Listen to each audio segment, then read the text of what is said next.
Olá, é muito importante que todo mundo conheça os fatores de risco para o AVC, acidente vascular cerebral, popularmente conhecido como derrame. Segundo a Organização Mundial da Saúde, é a segunda causa de morte.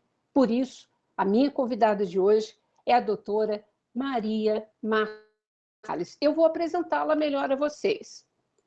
Ela é especialista em angiologia e cirurgia vascular pela Associação Médica Brasileira e pela SBAC, doutora em ciências médicas pela Faculdade de Medicina de Ribeirão Preto, USP, professora colaboradora do Serviço de Residência Médica em Cirurgia Vascular e Endovascular do Hospital Israelita Albert Einstein, e aqui também representando a Sociedade Brasileira de Angiologia e Cirurgia Vascular, Regional São Paulo. Bem-vinda, doutora. Bom dia, Alina. Muito obrigada pelo convite. É realmente um prazer estar com vocês para tratar de um assunto tão relevante, não somente para a gente aqui no Brasil, mas ao redor do mundo todo hoje. Pode começar, então, explicando para a gente o que é o AVC e qual a relação do AVC com as carótidas? Claro, o AVC, o acidente vascular cerebral, o acidente vascular encefálico, conforme a gente conhece, ele tem duas etiologias principais. Ele pode ser um AVC isquêmico, que são os AVCs mais comuns, ou um AVC hemorrágico. Os AVCs hemorrágicos, eles correspondem mais ou menos a 20% aí dessa patologia. Mas o que interessa para nós hoje, né, em termos de prevenção e de assunto, é o AVC isquêmico. O AVC isquêmico, ele acontece quando, por algum motivo, existe uma falta de fluxo sanguíneo para determinada região do encéfalo.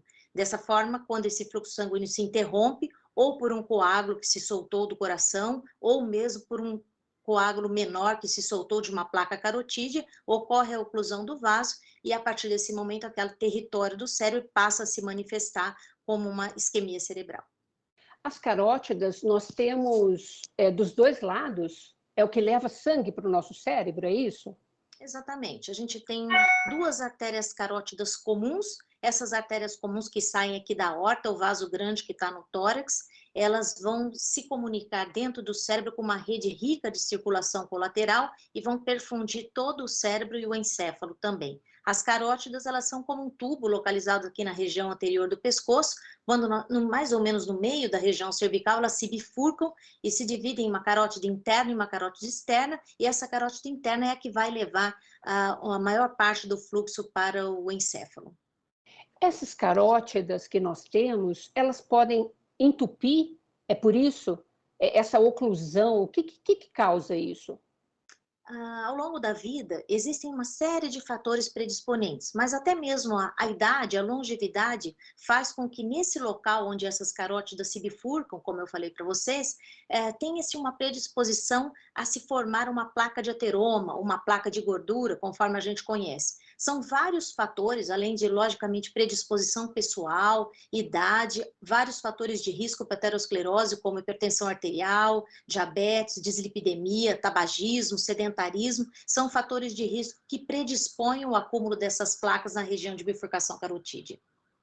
Nossa, e você falou a questão da longevidade. Como a gente está vivendo por muito mais tempo, então a gente precisa redobrar a atenção em relação a isso, né? Exatamente, e isso é tão crítico que ao longo dos anos a gente melhorou muito o tratamento clínico da doença cardiovascular, mas mesmo assim nos últimos 30 anos houve praticamente 100% do aumento de prevalência de AVC no mundo e 40% de aumento de mortalidade, ou seja, com essa expectativa de vida maior, sem dúvida a gente tem que se preocupar mais com as doenças cardiovasculares, especialmente com o AVC. Nós vamos falar daqui a pouquinho sobre os fatores de risco, como é que a gente pode prevenir. Mas uma pergunta muito frequente que chegou para a gente é assim: se na minha família teve um caso de AVC, eu tenho mais risco, eu preciso ter muito mais atenção em relação a isso?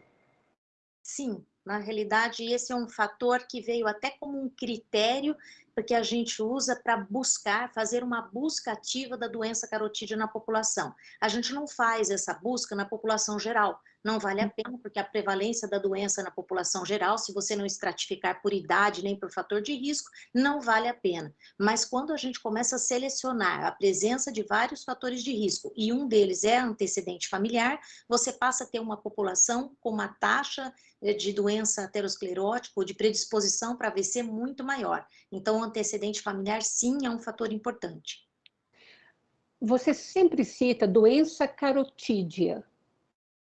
Explica para gente, isso é uma doença que a gente pode prevenir, tratar, cuidar antes da gente ter um AVC? Ou significa, não significa uma relação assim, eu tenho doença carotídea, então eu vou ter um AVC? Não necessariamente. Quando a gente olha para esse cenário de AVC e fatores de riscos predisponentes, a gente observa que, na realidade, 80% desses AVCs que acontecem ao redor do mundo poderiam ser evitados com mudança de comportamento. Na realidade, com controle de fatores de risco, mudança de hábito, controle de pressão, controle de diabetes, atividade física. Então, são fatores que dependem do nosso hábito, do nosso estilo de vida. Em 80% das vezes, a gente mudaria esse cenário. Quando a gente olha para o AVC, a cada 3 segundos acontece um AVC no mundo hoje. Então, é um desastre, né, de saúde pública, de incapacidade, de redução de expectativa de vida. Então, é uma doença que é um desastre nesse aspecto e que, na maioria das vezes, está relacionada com coisas que poderíamos controlar. Em relação à doença carotídea, a placa na bifurcação carotídea, ela demora anos para se estabelecer e ela pode passar longos períodos de forma assintomática. Quando ela se manifesta, ela vem de forma aguda, porque por algum motivo um coágulo se desprendeu daquela placa ou mesmo essa placa se tornou tão obstrutiva que a artéria ocluiu e esse paciente passou a ter um sintoma neurológico de isquemia cerebral. Mas não necessariamente a placa que está na bifurcação vai causar algum problema. Isso é um risco ao longo da vida. E os controles dos fatores melhoram esse risco também, mesmo quando a gente já tem a placa, o que a gente chama de prevenção secundária. Nossa, que interessante. Quer dizer que não é de uma hora para outra que entope, né? Não, não é mesmo. Isso é um processo complexo de reação celular. Quando a gente tem a doença aterosclerótica no endotélio de forma geral, e também vale para a carótida, você começa com uma agressão mínima muito cedo na vida. Quando você tem a predisposição pessoal, por exemplo, de ter uma doença aterosclerótica, você começa com aquela agressão, que pode ser, por exemplo, o cigarro, pode ser uma pressão arterial descontrolada, uma série de coisas, e aquele tecido que atapeta o vaso, ele passa a ser agredido e uma vez que se iniciou um processo de inflamação ali naquele local, esse processo não vai parar. Então, você começou muito cedo na sua vida e ao longo do tempo isso foi se desenvolvendo. É claro que a velocidade de desenvolver essas placas não é linear. A gente tem fatores que pioram isso. Agora, em termos de diagnóstico, como que a gente faz esse diagnóstico? A gente tem suspeita, quando existe um quadro clínico de isquemia cerebral, e o quadro clínico de isquemia cerebral ele é bastante variado, porque ele depende daquela área do cérebro que foi acometida naquele momento. E esse quadro clínico ele pode ser um quadro que vem e se instala definitivamente, ou ele pode ser um quadro transitório, que demora em torno de 24 horas e o paciente volta para o normal. As manifestações clínicas mais comuns para a gente detectar de forma bem grosseira uma isquemia cerebral dizem respeito à motilidade da musculatura da face. Então, a gente olha para o paciente, aquele paciente que desenvolveu uma paralisia de algum músculo da face, existe uma assimetria, ou uma dificuldade de força motora nos membros, seja no membro superior ou no membro inferior, e ainda alterações de fala. Isso são coisas que a gente detecta rapidamente, de forma grosseira. É claro que existem múltiplos outros sintomas e sinais também a depender do território cerebral que foi acometido. Pode, inclusive, ter um tipo de formigamento, além de uma tontura, uma coisa assim? Sim, pode. A vertigem, a tontura, a síndrome vertiginosa, ela geralmente não é um quadro clínico referente ao território carotídeo. Ela é referente a outro território de abrangência das artérias vertebrais, de artéria basilar, mas não deixa de ser uma isquemia do encéfalo. Muito importante você ter salientado para a gente esses sintomas quando já está numa ocorrência, né, de um AVC. E, nesse sentido, a pessoa precisa buscar rapidamente um pronto-socorro, um atendimento médico?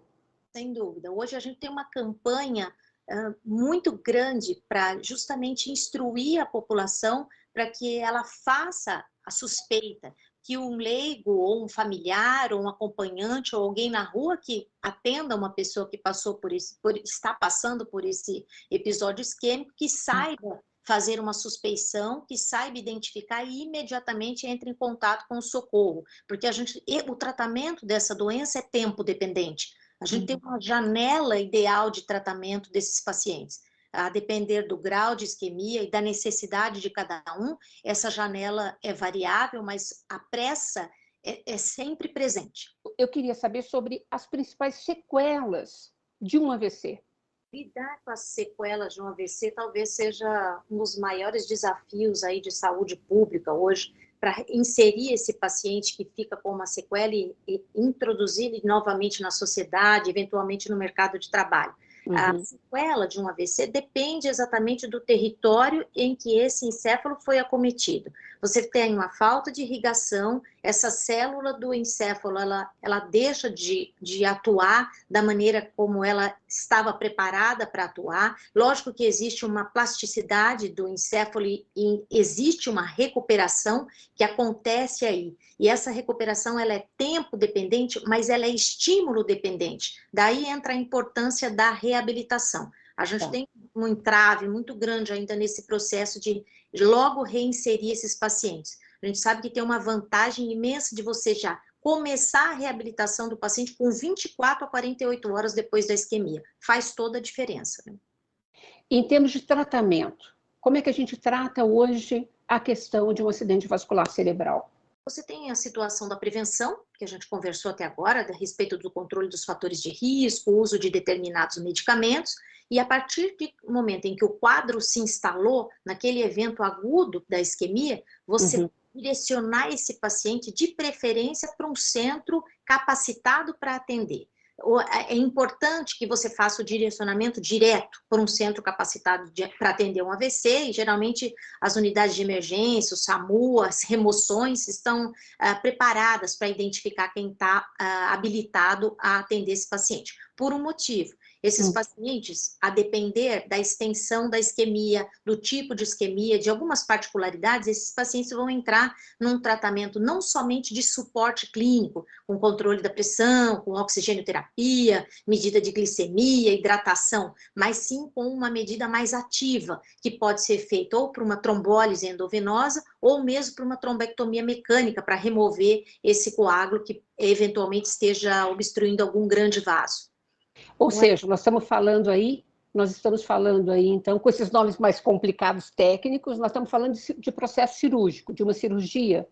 Não necessariamente. A princípio, o paciente com AVC agudo, ele é um paciente que entra na sala de emergência para um suporte clínico, inclusive para receber uma trombectomia, uma trombólise venosa, que é um procedimento clínico. Esse é o protocolo inicial. Em alguns casos, a gente tem protocolos para tratar pacientes que têm obstrução de grandes vasos com medidas invasivas. E aí sim, entra a remoção de trombos, cirurgias, coisas nesse aspecto. Mas, a princípio, a grande maioria dos pacientes é tratada aí com medidas clínicas. Tá.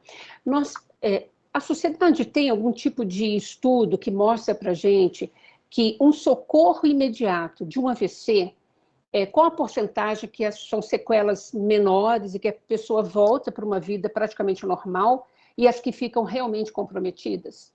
Sim, inclusive a gente tem um estudo brasileiro agora recente a respeito desse procedimento de trombectomia, em que você coloca um paciente que tem uma obstrução de um grande vaso, porque o grande problema é o paciente com AVC, que ele tem determinado território isquêmico, tem todo um algoritmo para introduzir esse paciente nesse tipo de tratamento. Nem sempre a trombólise endovenosa ela é suficiente. Às vezes, ela é eficiente, com certeza, e ela melhora a qualidade de vida do paciente, ela melhora o score neurológico, a gente já não tem dúvida disso mais, mas existem alguns casos que precisam ir um pouco além, que só a trombólise endovenosa não é suficiente. Então, a gente faz uma trombectomia mecânica, retira esse coágulo, e isso é um divisor de águas, e é tempo dependente, e nesse estudo recente brasileiro, comprovadamente melhora o score neurológico, melhora a reabilitação do paciente, com certeza faz toda a diferença, é um divisor de águas aí no tratamento do AVC, né? Você falou que tem a influência da questão da idade, né? Pelo acúmulo de hábitos de vida, é nesse sentido? Sem dúvida. Eu acho que no processo de longevidade, você tem um envelhecimento do corpo como um todo e você tem um envelhecimento das artérias também. E como esse processo de formação de placa de ateroma é um processo lento, complexo, depende de celularidade, com a idade, a longevidade, se tem a progressão dessas placas ao longo do tempo. Então, você tem as obstruções em pacientes mais idosos. Uhum. Esses trombos, uma vez retirado, como você contou para a gente, ele pode se formar de novo? A endarterectomia carotídea, que é o processo de retirar esta placa que causou uma isquemia cerebral, é um dos processos de tratar, ela é um procedimento que remove realmente aquela placa, e a chance dessa placa vir a acontecer novamente no mesmo local, lógico, existe, mas é pequena. Essa chance aí fica, como uma nova placa, fica em menor de 2%. Como uma nova estenose naquele lugar, por conta da cirurgia em si, em torno de 4%, de acontecer no mesmo lugar. Agora, para a população entender, essas placas de gordura, vamos chamar assim, se acontece nessas carótidas, dá um AVC cerebral. Se acontece no coração, pode causar um infarto, é isso? É exatamente isso. E existe uma associação entre essas doenças, porque na realidade nós temos o mesmo processo de doença, o mesmo processo patológico, acometendo vasos diferentes somente. Coronários, que são as artérias do coração, e as carótidas, que são as artérias que vão para o encéfalo. Então, a doença em si é uma doença sistêmica. O local que está obstruído é que é variável para cada um. Doutora Márcia, vamos falar um pouquinho, então, alertar a população sobre medidas preventivas. Certo. Eu acho que, basicamente, quando a gente olha para hábito, estilo de vida, hoje o tratamento clínico da aterosclerose, ele é baseado em alguns medicamentos. Então, geralmente, você vai ver nesses pacientes um uso de um antiagregante de plaquetas, uma aspirina, por exemplo, e o uso de uma estatina, que, a princípio, é para manter níveis de colesterol baixos, mas, na realidade, a gente tem uma ação desse medicamento na própria placa mesmo. Então, em se tratando de doença carotídea, a gente tem esse tratamento que é medicamentoso, mas junto com ele deve haver uma mudança de estilo de vida e um controle dos fatores de risco de forma bem adequada. Esse controle envolve um controle rigoroso da pressão arterial, controle de diabetes, e atividade física, que é uma coisa que entrou muito forte como um benefício grande no tratamento da doença aterosclerótica ou da doença cardiovascular. A dieta em relação à alimentação saudável, alimentação rica em grãos, diminuir carne vermelha, aumentar carne branca, diminuir derivados lácteos. Então, tudo isso veio se mostrando como eficiente para reduzir uma mortalidade cardiovascular de forma global, não somente com a questão da doença carotídea ou com o AVC, mas sim de forma global mesmo. E você mencionou até agora a questão da atividade física, né? Ela é super importante, mesmo que a pessoa era completamente sedentária e vai começar só agora. Mesmo. É lógico que a gente tem todo um parâmetro para avaliar esse paciente, que mesmo que seja idoso, se ele está apto, até do ponto de vista cardíaco, para fazer o que ele vai fazer, mas estando apto, tem um benefício imenso no controle de todos esses fatores de risco. E o interessante é que não é nem um exercício esporádico e nem um exercício muito leve. Eles preconizam, os idealizadores de tratamento clínico, preconizam que se faça ao menos 3 vezes por semana, ao menos 30 minutos por dia e de uma intensidade moderada. Não exatamente um exercício tão leve, né? Então, é uma grande exigência. Uhum. Mas que a gente faça, né? Porque, afinal de contas, prevenir um AVC é de fundamental importância, até pelos índices que você nos deu no primeiro bloco, sobre a questão, 80% daria para evitar dos casos de AVC, se a gente adotar a prevenção, né? É uma questão extremamente desafiadora para a população brasileira. E a sociedade de vocês tem feito um trabalho em relação a isso.